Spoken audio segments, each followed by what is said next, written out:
I think if you knocked me down in the now, I'd struggle to get back up, regardless of how hard you hit me. That would be it. But I wouldn't be able to back up again. That's fair. You wouldn't believe it, would you? Like,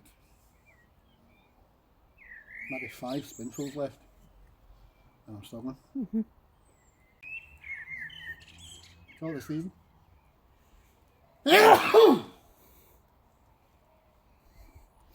That sounds like an old man sneeze. Cheers.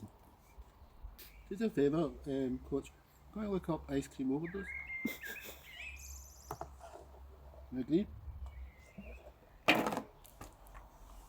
Anyhow, Chuck Lion bought ice cream and made it into 99s because he's got 99 followers and they're all lovely. See you later, Chuck Nails. Bye.